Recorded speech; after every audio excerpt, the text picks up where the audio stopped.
আপনারা গতকালকে জেনেছেন যে আমাদের বগুড়া সদর উপজেলার নুনগোলা ইউনিয়নের ঘোড়াদা বাজারে এখানে একটি ক্রুলেস মার্ডার হয়েছে। ডিসিজটার নাম জহুরুল হক। আমরা আসলে 999-এর কল গতকাল 6:30টার সময় আমরা জানতে পারি যে এইখানে একটি মৃতদেহ, ধান খেতে একটি মৃতদেহ পড়ে আছে। আমরা তাৎক্ষণিক এখানে আমাদের টিম প্রেরণ করে আমি নিজে ঘটনাস্থলে যাই। আমরা প্রথম যখন জানতে পারি যে যিনি ঘটনাটি ঘটিয়েছেন তারা অর্থাৎ ডিসিজড এবং আমার যিনি হত্যাকারী তারা কিন্তু খালাতো ভাই। আমরা তাকে আমরা ইন্টারভিউ করি। রাত্রেবেলা আমরা তাকে জিজ্ঞেস করি যে আপনি এই ঘটনাটি কেন ঘটালেন। তখন তিনি বলেন যে স্যার, আমাদের ছোটোবেলা থেকে আমাদের 2 বোনের একটা অ্যাফেয়ার ছিল। আমি তাকে পছন্দ করতাম। ভাগ্যের নির্মম পরিহাস, আমার বোনের বিয়েটা আমার আরেক ভাইয়ের সাথে হয়ে যায়। পরবর্তীতে তিনিও বিয়ে করেন, কিন্তু তাদের মধ্যে যে এই যোগাযোগটি তাদের মধ্যে চলে থাকে।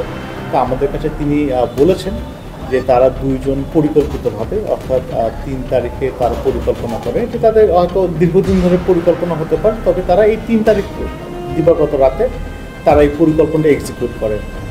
ওনার ওয়াইফ শামীমা বেগম উনি দুধের মধ্যে ঘুমের ওষুধ মিশিয়ে দেন, 15টি ঘুমের ওষুধ মিশিয়ে দেন।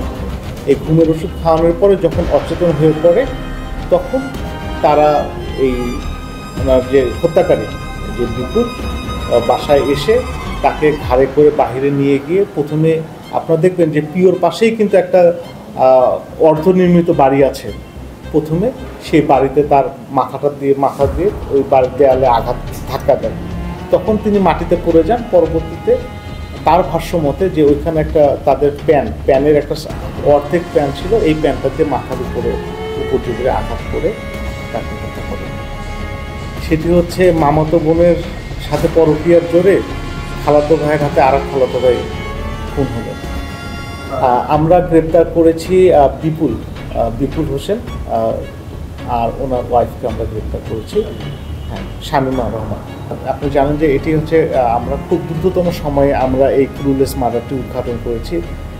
আমরা গতকালকের ঘটনা, আমাদের এই মামলাটি রুজু হয়েছে রাত্রিতে, আর আমরা আজকে সকালের মধ্যে তাদেরকে সব কিছু আমাদের যে তথ্য প্রযুক্তি যেগুলো আছে, যা কিছু ডকুমেন্টস আছে, এভিডেন্স আছে, সেগুলো কালেক্ট করে আমরা আজকে সকালের মধ্যে তাদেরকে এনেছি।